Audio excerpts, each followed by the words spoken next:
O ultramontanismo é o conceito de todo o poder em um homem. Esse título aí costumava ser um título de zombaria do papado. Ultramontanhês, o outro lado da montanha. Mas ele acabou se tornando algo positivo. Eles pegaram o lado negativo e positivaram, criando o conceito de todo o poder em um homem. No século XVII, o ultramontanismo tornou-se intimamente associado aos jesuítas, que defenderam a superioridade dos papas acima dos concílios e reis, até mesmo questões temporais. Então, dentro da Igreja Católica Romana, o ultramontanismo atingiu a vitória sobre o conciliarismo. Ou seja, você não pode ser conciliador, você não pode fazer concessões. A palavra do Papa tem que ser absoluta. Nem mesmo Deus pode contradizer o que o Papa disse.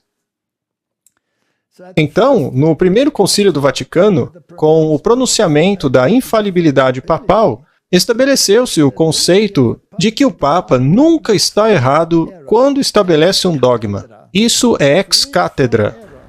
Ex cátedra é quando o Papa define algo a partir de seu trono, não é? Sim, é isso de que o bispo Schneider estava falando. E da supremacia papal, ou seja, da jurisdição suprema, total, imediata e universal do Papa.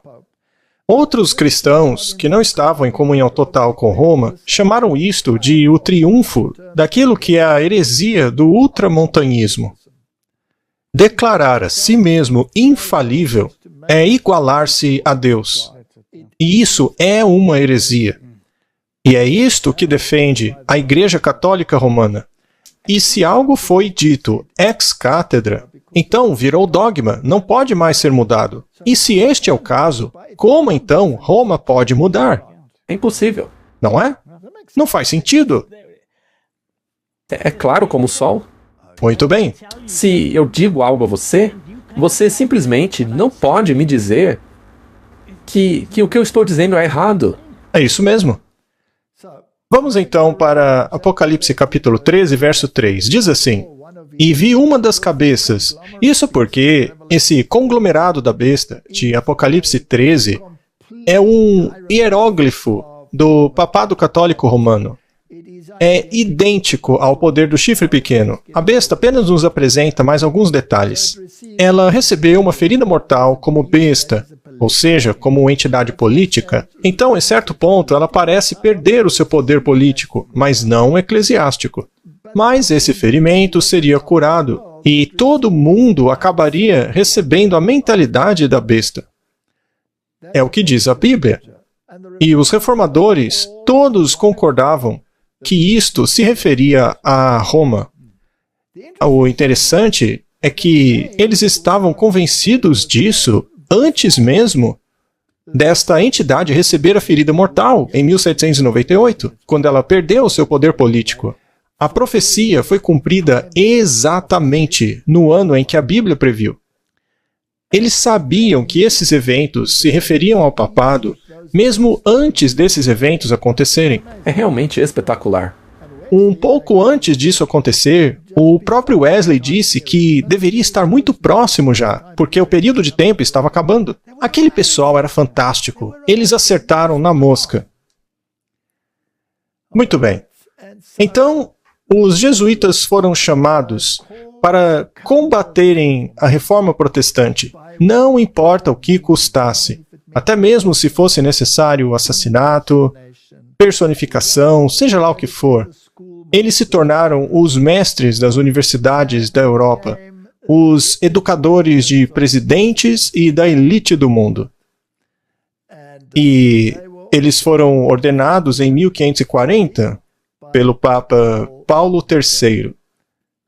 Aí você vê eles recebendo as suas ordens de marcha. Portanto, estes eram alguns dos sentimentos da época. Essa aí é uma fonte católica. Diz assim: o protestantismo não é uma religião. Nunca foi uma religião. O máximo que se pode dizer dele é que é uma forma de estupro, de roubo, mascarado de religião. Se você for à igreja principal dos jesuítas lá em Roma, verá a estátua da igreja-mãe destruindo Calvino e Lutero ao lado desse menininho aí do lado, rasgando a Bíblia traduzida por Martinho Lutero. Eles fizeram um voto de destruí-la. Eles juraram destruí-la. Então, no Concílio de Trento, quais doutrinas foram reafirmadas como ex-cátedra? Ou seja, infalíveis, né? Sim, infalíveis. Foram a transubstanciação, ou seja, a ideia de que aquele pão do padre literalmente se torna o corpo de Cristo, tornando assim a missa um sacrifício perpétuo, a repetição do exato sacrifício de Cristo. No entanto, a Bíblia diz que por um sacrifício ele foi aperfeiçoado para sempre. E eu pergunto, essa doutrina aí, Roma voltou atrás com ela? Não. Claro que não. Número 2. Justificação pela fé e obras. Eles dizem a você que chegaram a um acordo, mas eles apenas mudaram a terminologia de apenas pela fé para apenas pela graça. A gente já explicou isso muitas vezes aqui. Então, o que eles assinaram, essa declaração conjunta sobre justificação, o que os protestantes assinaram, na verdade, é uma doutrina católica. As palavras desse documento foram escolhidas com muito cuidado. Número 3. A missa medieval foi mantida. No entanto, Jesus instituiu a cerimônia da Santa Ceia como um símbolo do sacrifício completado, porque por um sacrifício ele foi aperfeiçoado de uma vez por todas. Quarto, os 7 sacramentos foram confirmados. Bom, no pensamento católico, um sacramento é salvação. Então, o batismo, por exemplo, é um sacramento.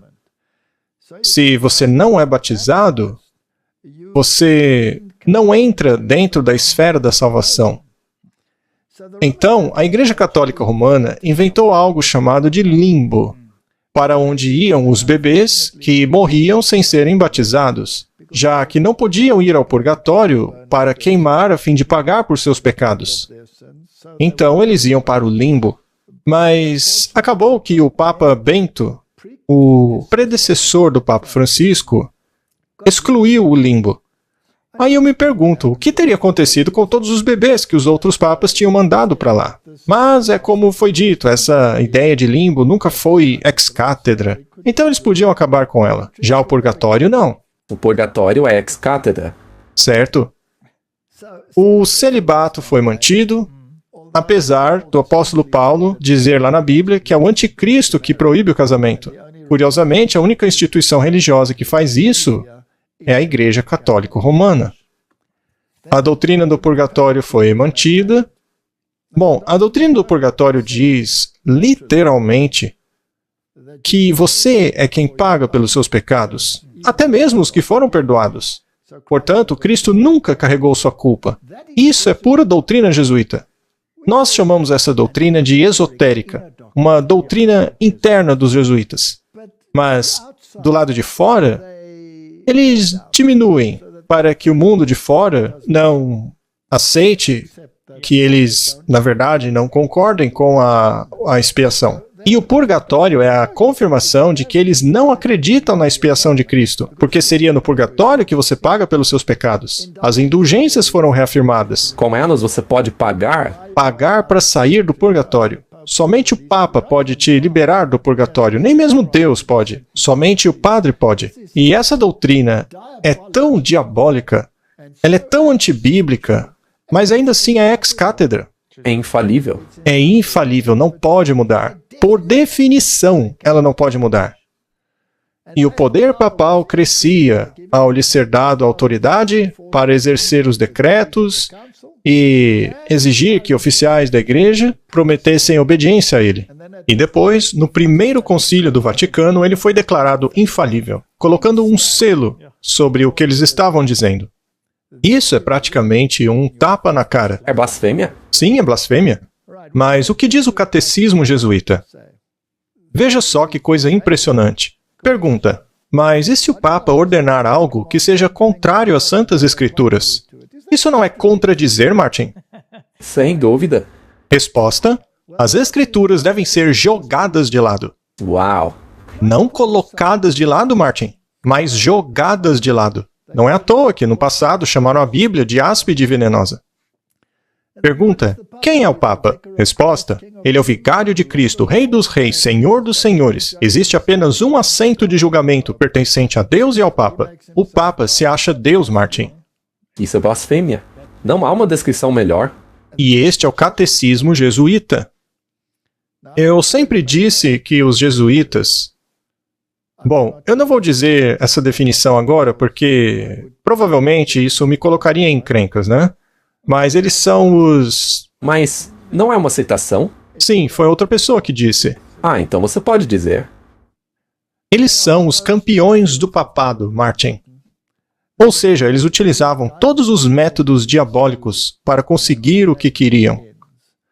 Eles foram uma desgraça para a humanidade, uma afronta a Deus até os dias de hoje, na minha opinião e na opinião de milhares de historiadores.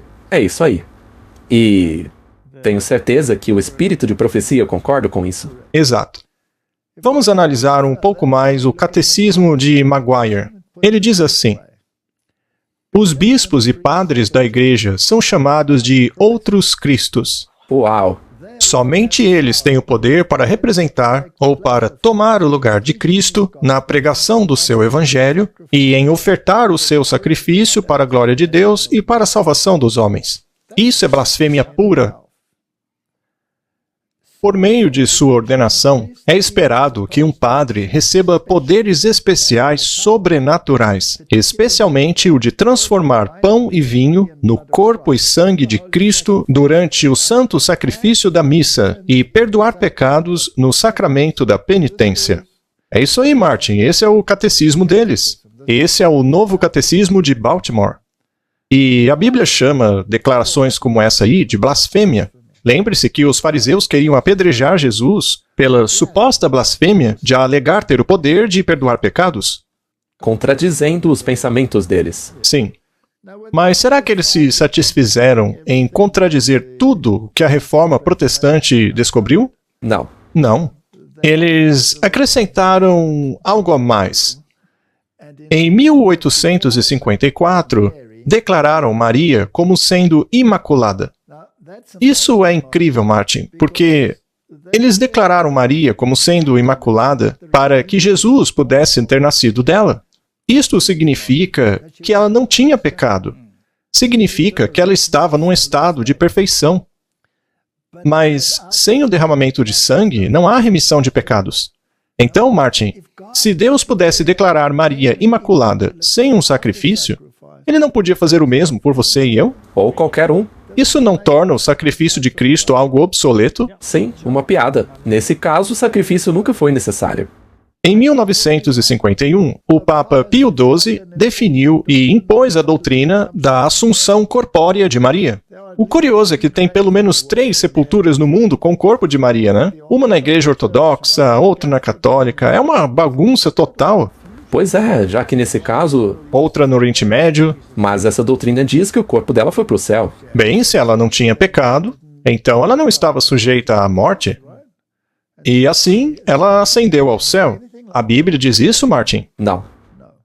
Uma publicação católica de 1856 disse o seguinte: um católico que se aventura a ir diretamente a Cristo o fará com pavor e apreensão por causa de sua ira. Mas, se ele valer-se da mediação da Virgem com o seu filho, basta que ela lhe mostre os seios nos quais ele mamou, para que a ira dele seja imediatamente aplacada.